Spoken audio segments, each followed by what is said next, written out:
は頸髄損傷 C6B1 程度である僕の車椅子とベッドの異常についてできるだけ詳しく解説していきたいと思います。同じような障害の方など参考程度にぜひご覧いただけると嬉しいです。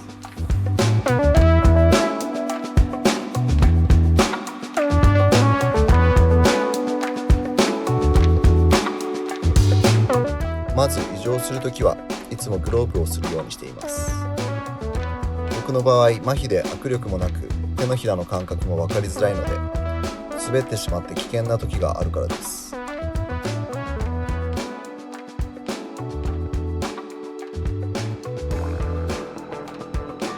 ベッドへ移乗するときはベッドの高さを車椅子の座面より少しだけ低くなるように調整します。高い位置から低い位置に移動する方がやっぱり移乗しやすいと思います。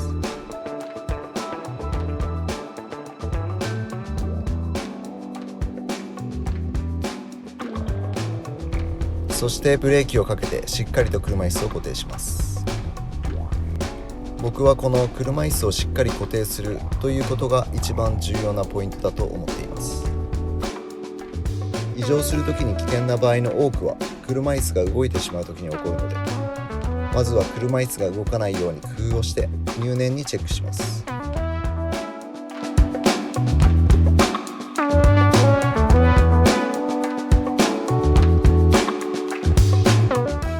次に足をフットレストから下ろします。フットレストに足が乗っている状態で移乗しようとすると、お尻を上げようと体重を前にしたときにフットレストに力が伝わって車椅子が動く原因になります。いくら後輪にブレーキをかけていても前輪にはブレーキをかけていないので、フットレストから前輪に力が伝わり車椅子が動いてしまいます。だからできればフットレストから完全に足を外す。それが無理でもできるだけフットレストに力が伝わらないように工夫するべきだと思います。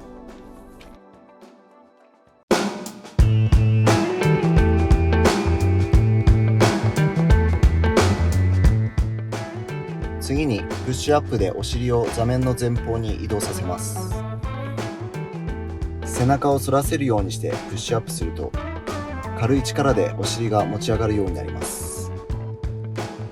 逆に背中が丸まった状態だと体重が後ろに乗っているので、なかなかお尻を上げるのは難しいと思います。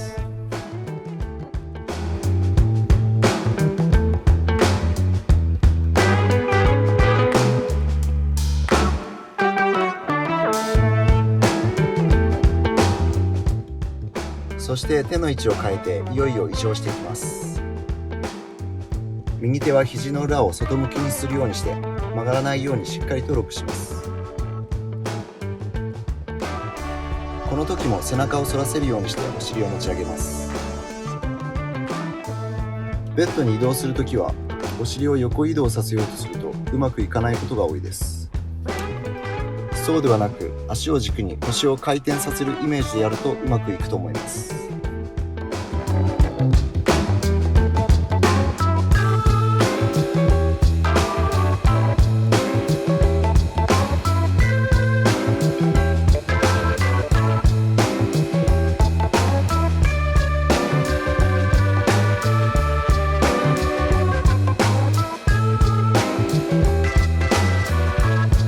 そして次に足をベッドの上に上げていきます。右手でバランスを取りつつ左手を膝の下に入れます。腕の力だけではなくうまく体重を移動させるのがポイントです。片方の足がベッドの上に上がればもう片方はそれほど難しくなく持ち上げることができると思います。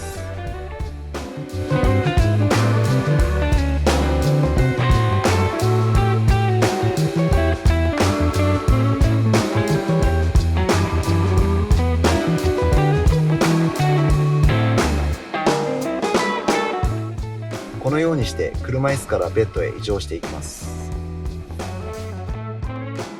それでは次にこれとは逆のベッドから車椅子の移乗をできるだけ詳しく説明していきます。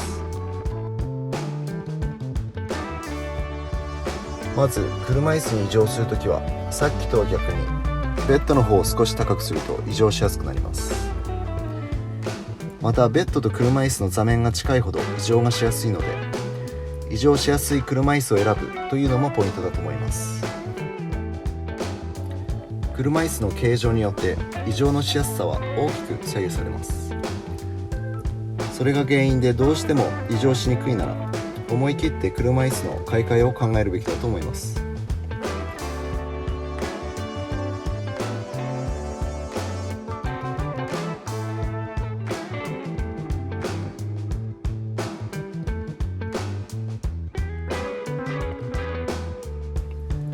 そして足を片方ずつベッドから下ろします。ここでのポイントは、内側の足をフットレストの上に乗せることです。そうすることで膝が車椅子の座面と同じぐらいの位置にあるので、お尻を移動させるときに太ももがクッションに当たったりせず、スムーズに移乗することができます。ちなみに両方の足をフットレストに乗せてしまうのは、移乗するときに体重がもろにフットレストに乗ってしまい、車椅子が動いてしまうのでおすすめしません。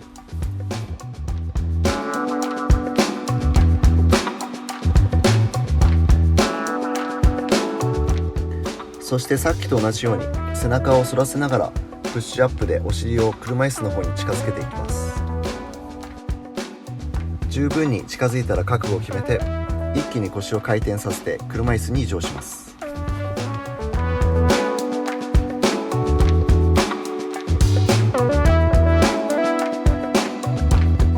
ここで少しためらいがあって中途半端な回転になってしまうと、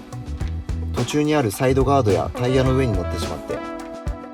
車椅子が動いて隙間ができ、そのまま地面に落下なんてこともあります。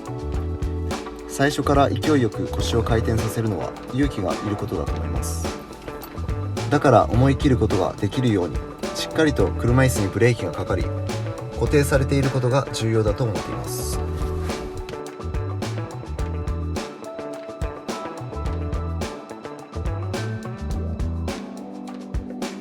こんな感じで普段車椅子に移乗したりベッドに移乗したりしています。もし異常に関して質問などがあれば気軽にコメントしてください。あとこの動作が見たいというような要望がありましたら、ぜひコメントでいただけると嬉しいです。